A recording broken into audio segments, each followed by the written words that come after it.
It's really a pleasure to welcome you to this convening, this very important convening that the ICW, together with Reproductive Health Network and other partners, are convening for this very critical conversation on menopause.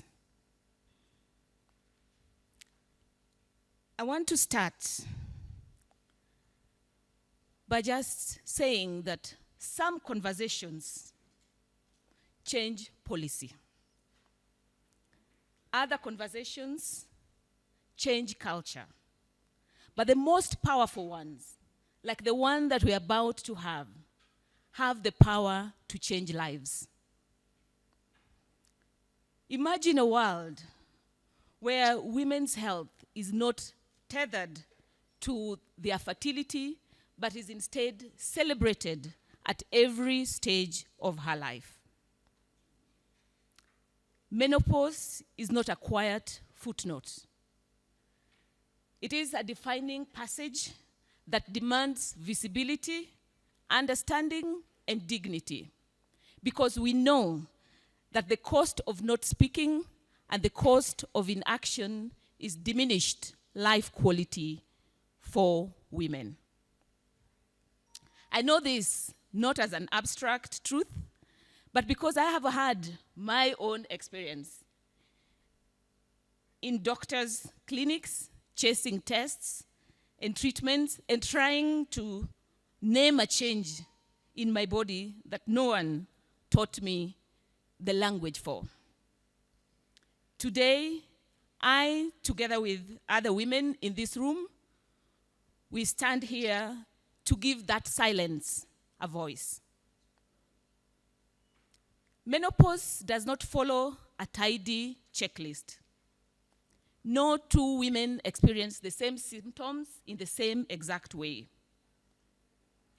But menopause is not just a women's issue. As we will see today, menopause is a family issue, it's a workplace issue, it's an economy issue, it is a dignity issue, and it's everybody's business. My friends and I joke a lot that, menopause is that time in your life when you lose hair on your head and it suddenly reappears in all the other places that you don't want it, like your chin. It's because we haven't created a culture for women that can describe what is happening to our bodies without shame or without guesswork. You can imagine that even women like myself who work in the reproductive rights space have difficulty describing what menopause is and how it impacts our bodies. Earlier this year, the ICW had a sexual reproductive health and rights dialogue, evidence dialogue.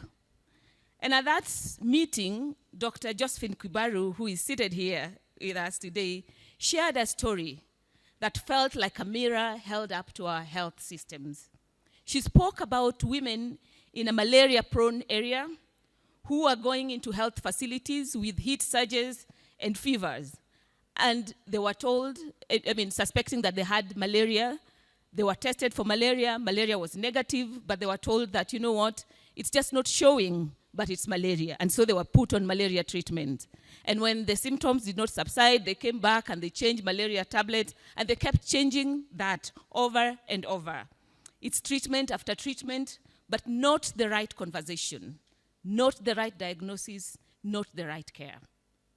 That was not the failure of these women. It was a failure of our systems to recognize menopause because we have not trained for it, we have not measured it, we have not valued it. And when the systems turn away, the stories that we tell fill the gaps. And far too often, they are stories that reduce women to stereotypes.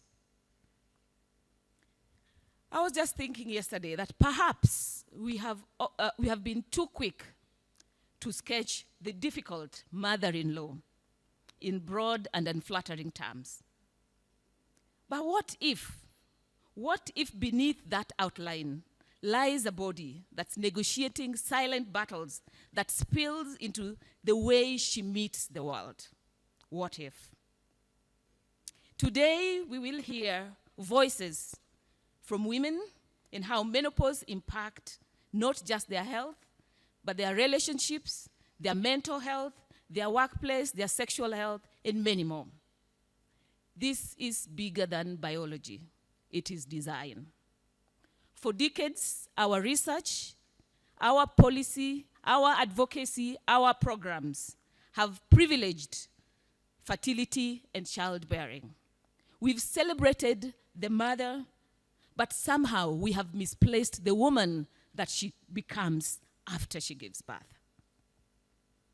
That selective focus reinforces a damaging message that a woman's worth is tethered to her reproductive capacity. If our health systems, workplaces, schools, communities are not built to support menopause, we are building on sand. Let me offer 3 commitments that we can make together, because clarity compels action. 1, let's listen. Listen by centering the lived experiences of women in their diversity.